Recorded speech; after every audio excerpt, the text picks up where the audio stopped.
بسم اللہ الرحمن الرحیم۔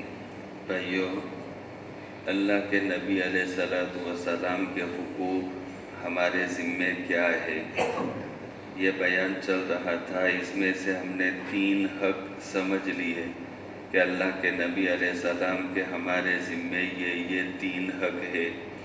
آج کا سبق ہے 4تھا حق، آپ صلی اللہ تعالیٰ علیہ وآلہ وسلم کے متعلق سب سے افضل ہونے کا اعتقاد رکھنا۔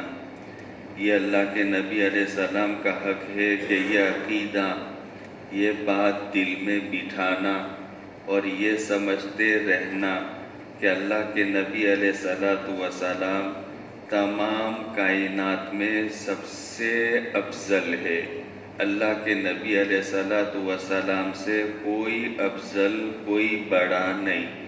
جیسے میں ایک لفظ بار بار کہتا رہتا، بعد از خدا بزرگ توئی قصہ مختصر، کہ اللہ کے بعد اگر کوئی بڑا ہے تو اللہ کے نبی علیہ السلام، اللہ کے نبی علیہ السلام سے کوئی بڑا نہیں۔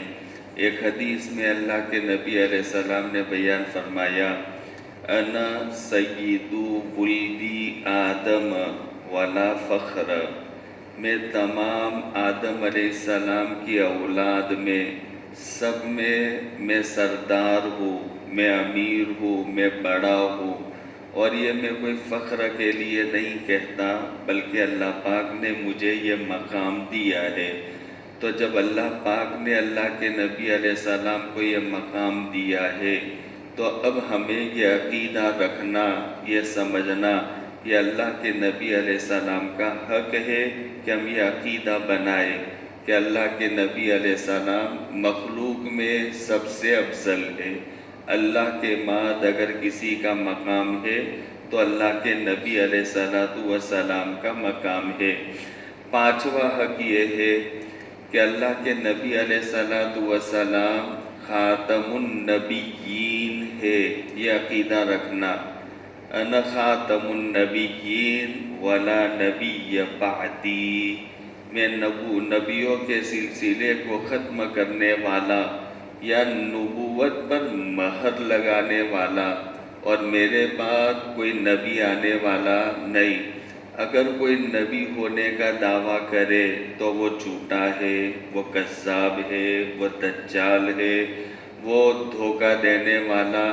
اس لیے کہ اللہ کے نبی علیہ السلام نے ایک حدیث میں یہ مثال دی، بڑی اچھی مثال۔ میں آج 2 باتیں سمجھاؤں گا، دیکھیے اس پر۔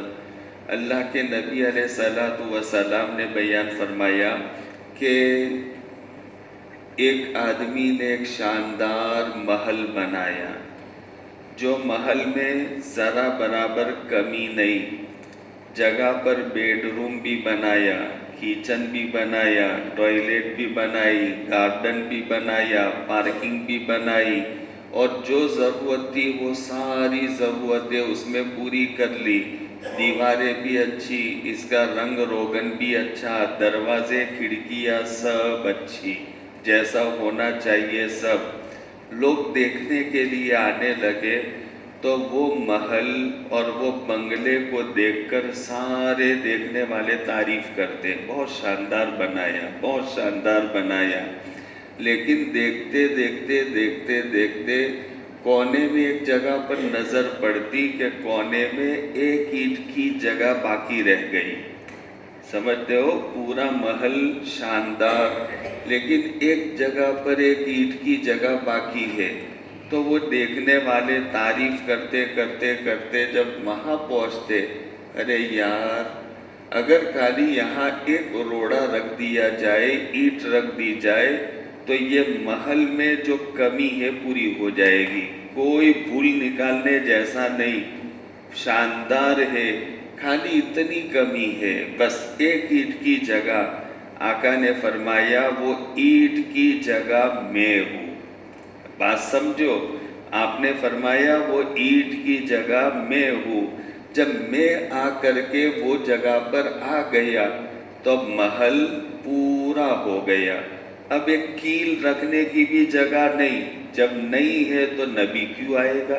محل تو پورا ہو گیا۔ محل سے مراد دین کا محل ہے، شریعت کا محل ہے، لہذا جتنا دینا تھا وہ سارا کا سارا دے دیا گیا، کچھ باقی جو نہیں انسانوں کو دینے کے لیے، کچھ باقی جو نہیں انسانوں کے لیے اللہ پاک نے جتنے احکام دینا طے کر دیے تھے وہ سارے اللہ کے نبی علیہ السلام نے آ کر دے دیے، تو دوسرا نبی آ کر کرے گا کیا؟ جو دینا تھا وہ تو دے دیا، اب نبی آ کر کرے گا کیا؟ تو اللہ کے نبی علیہ السلام خاتم النبیین، آپ کے بعد کوئی نبی آئے گا نہیں۔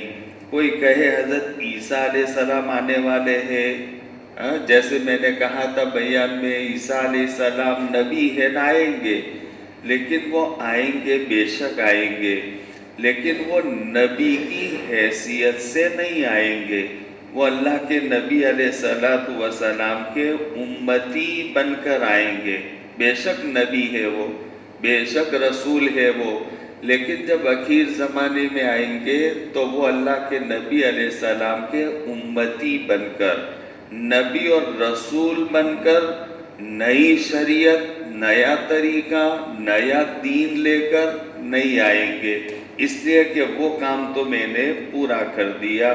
انا خاتم النبیین ولا نبی بعدی۔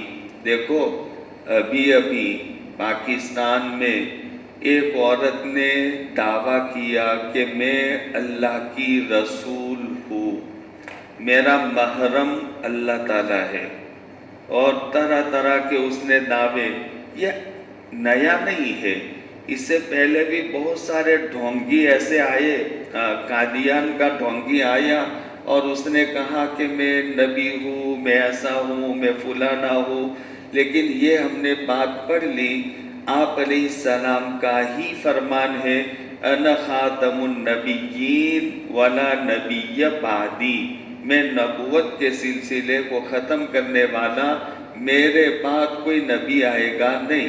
جب آپ نے یہ کہہ دیا تو پھر آپ کے بعد کوئی نبی ہونے کا دعویٰ کرے تو وہ کیسا ہوگا؟ جھوٹا۔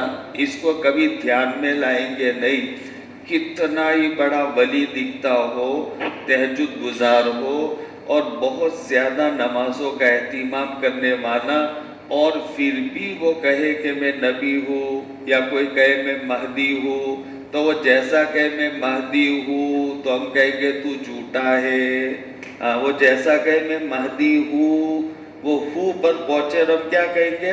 تو جھوٹا ہے، تو دجال ہے، تو اس امت کا ذلیل ہے، تو اس امت کا خار ہے، اس امت کا تو ملعون ہے۔ یہ سچ میں سکھاتا ہوں، سچ یہ کہا جائے گا، یہ کہا جائے گا ایسے لوگوں کو؟ کوئی نبوت کا دعویٰ کرے تو میرے بھائیوں یہ بات ہمارے سامنے ہے، کبھی اس کی باتوں میں نہیں آئیں گے، ایسے آئیں گے فریب دینے والے، پہلے وہ ایسا چولا اوڑھیں گے کہ لوگ ان کی باتوں میں آ جائیں گے، لوگ ان لوگوں کو مرید بنائیں گے، اچھی اچھی باتیں کہتے کہتے، قرآن کی باتیں، حدیث کی باتیں، اچھی اچھی باتیں، اور پھر لوگوں کے دلوں میں وہ اتر جائیں گے، بیٹھ جائیں گے، اور پھر اس کے بعد دل میں پڑی بات کا وہ دعویٰ کریں گے۔ اب لوگوں کے دل میں تو بیٹھے ہوئے، اب لوگ ان کو مانتے ہو جاتے، فتنہ ایسے وجود میں آتا، تو اوریجنل بات جو سمجھے گا تو وہ کبھی فتنے میں نہیں آئے گا۔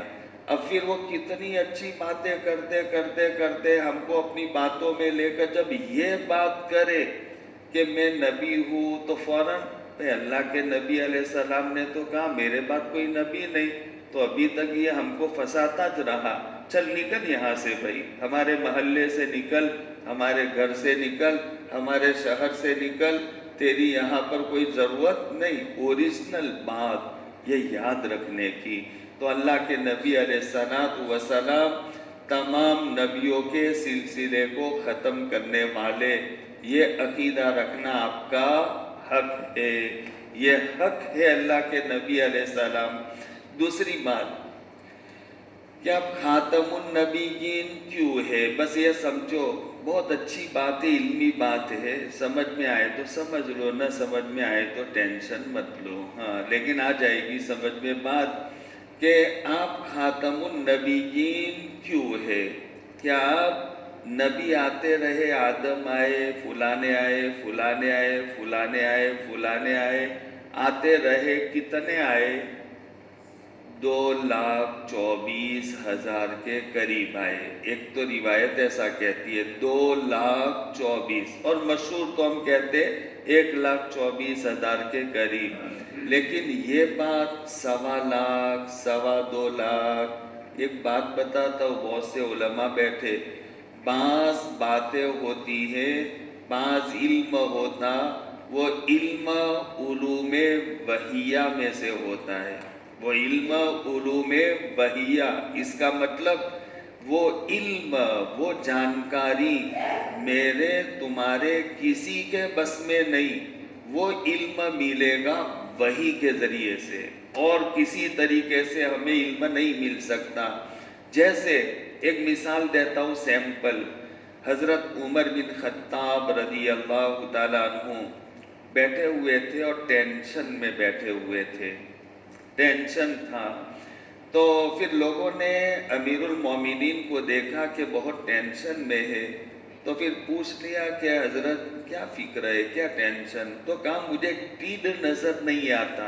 ٹیڈ جو اللہ پاک عذاب کے لیے بھیجتا ہے، جھنڈ کا جھنڈ، اور جو کھیتی باڑی اور درختوں کو فوراً کھا کر صاف کر دیتا ہے، وہ ٹیڈ.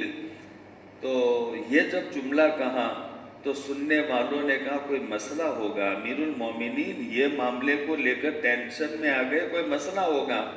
تو 3 جماعتیں وہ بیٹھنے والوں میں بن گئی. ایک جماعت یمن گئی، ایک جماعت عراق گئی، ایک جماعت شام گئی.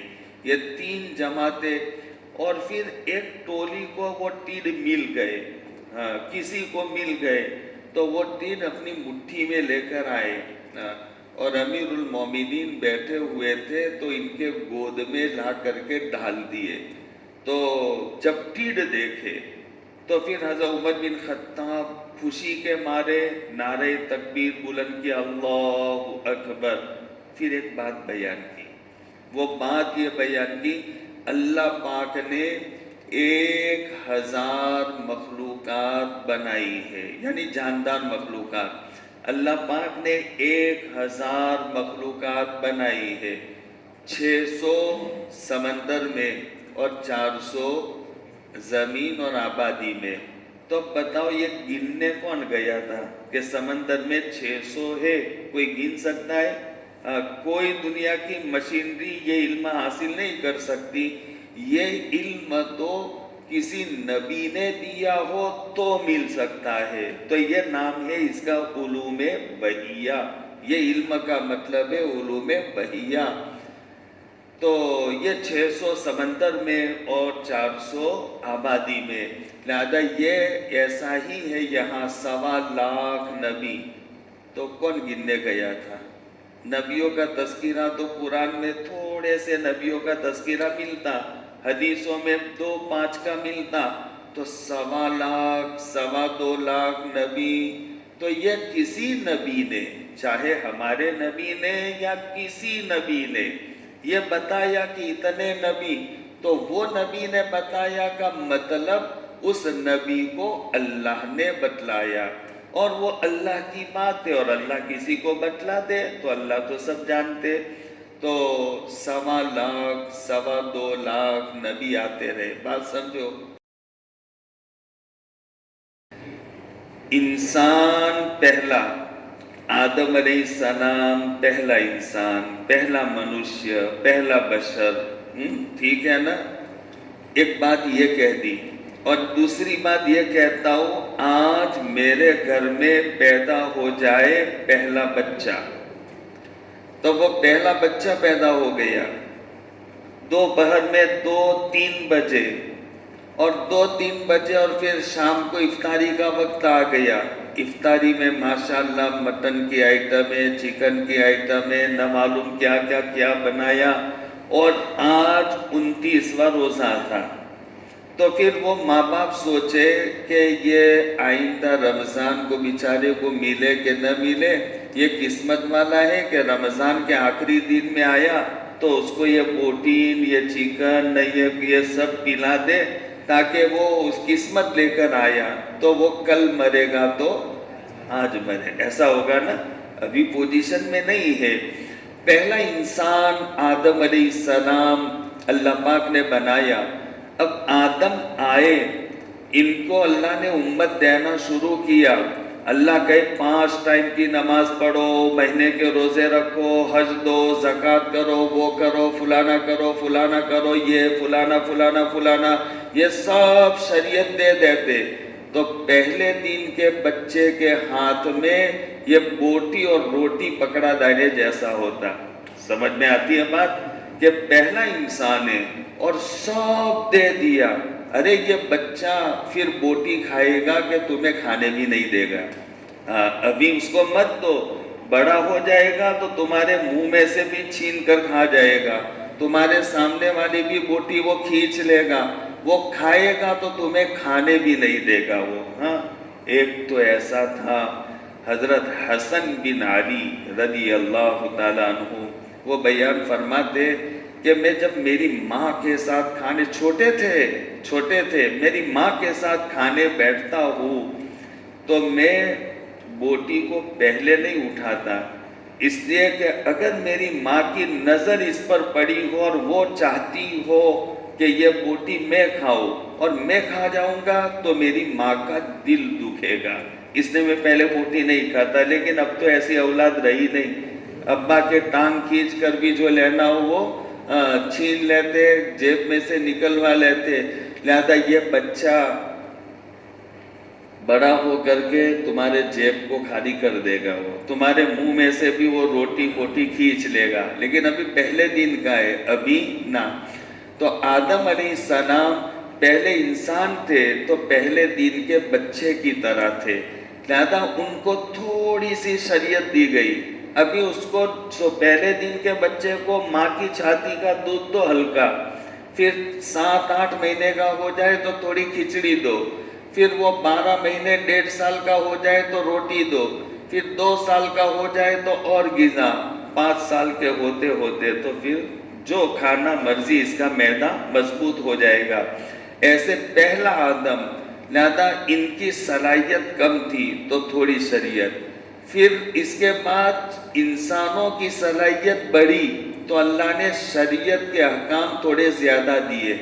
ایسے کرتے کرتے کرتے اللہ کے نبی علیہ السلام کا زمانہ آیا تو اللہ کے نبی علیہ السلام کے زمانے میں انسانوں کی اتنی پوری صلاحیت ہو گئی کہ اللہ کو اب جتنا خوراک دینا تھا یہ اللہ کے نبی علیہ السلام کو دے دیا، یہ صلاحیت ہو گئی، اب یہ سب برداشت کر سکتے، لہذا وہ سارے احکامات دے دیے۔ تو اللہ کے احکامات جتنے تھے آدم علیہ السلام سے دیتے دیتے دیتے دیتے دیتے اخیر میں اللہ کے نبی علیہ السلام کے زمانے میں انسانوں کے لیے جتنے احکام تھے وہ سب دے دیے۔ اب بتاؤ، جب دے دیے تو رسول تو کیوں آتا ہے؟ اللہ کے احکامات دینے کے لیے نا، کپڑا جوڑا دینے کے لیے تو نہیں آتے نا، کھانا کھلانے کے لیے تو نہیں آتے، اللہ کے رسول تو اللہ کا احکام دینے کے لیے، تو سارے اللہ کے احکام اللہ کے رسول علیہ السلام نے دے دیے۔ اب دوسرا نبی اور رسول آئے گا تو اب کیا کام کرے گا؟ وہ آئے گا تو اب کیا، جو کام تھا وہ تو پورا، لہذا اس لیے اللہ کے نبی علیہ السلام نبیوں کے سلسلے کو ختم کرنے والے۔ میری بات سمجھ میں آئی؟ ارے سمجھ میں آئی؟ واقعی میں سمجھ میں آئی؟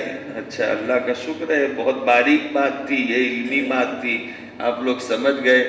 تو یہ انا خاتم النبیین ولا نبی بعدی، تو اللہ کے نبی علیہ السلام کا ایک حق یہ ہے کہ آپ نبیوں کے سلسلے کو ختم کرنے والے یہ عقیدہ رکھنا، یہ اللہ کے نبی علیہ السلام کا حق ہے۔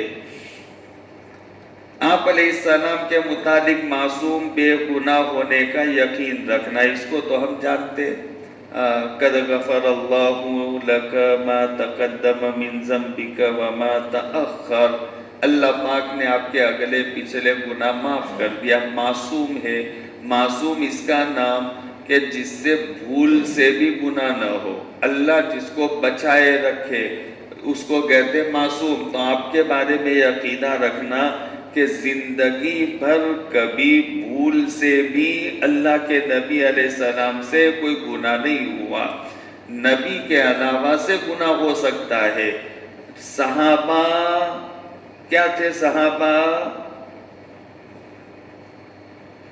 محفوظ تھے، صحابہ محفوظ تھے، مطلب صحابہ گناہ سے بچے ہوئے تو نہیں تھے، لیکن گناہ ہو جاتا تو اللہ پاک ان کو گناہ سے پاک کروا کر کے محفوظ بنا دیتے تھے، توبہ ایسی کروا لیتے تھے۔ مائس جیسے خود آتے اور کہتے آقا میں نے غلط کام کر لیا، مجھے پاک کر دیجئے، لہذا صحابہ محفوظ تھے۔ لیکن انبیاء اور اللہ کے نبی علیہ السلام یہ معصوم، یہ عقیدہ بے گناہ، آپ سے کبھی بھول سے بھی گناہ نہیں ہوا، یہ عقیدہ رکھنا یہ اللہ کے نبی علیہ السلام کا حق ہے۔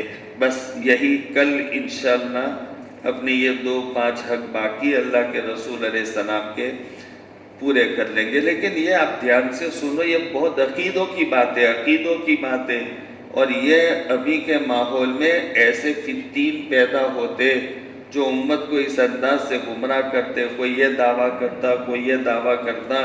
ایسی باتیں اگر سمجھی ہوئی ہوگی مدرسوں میں، اداروں میں، اور آپ کے یہ مکتب میں جو بچے پڑھتے، تو ان کے دلوں میں ان بچوں کے اساتذہ یہی عقیدے بٹھاتے، یہی عقیدے ان کے بچپن میں بٹھاتے، تاکہ بعد میں چل کر کے بچے اسلام سے پھر نہ جائے۔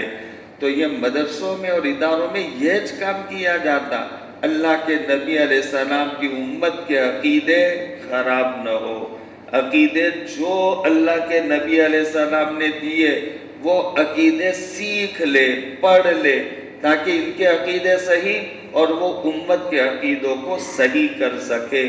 تو وہ لائن کی باتیں ہیں، یہ جو اپنے پڑھتے تعلیم ہوتی، بڑی اہم تعلیم ہوتی ہے شوہر کے بعد، عقیدے اور ہمارے بنیادی باتیں، اس لیے اس کو سمجھو بھائیو، اور سمجھ کر کے اس کو محفوظ رکھو۔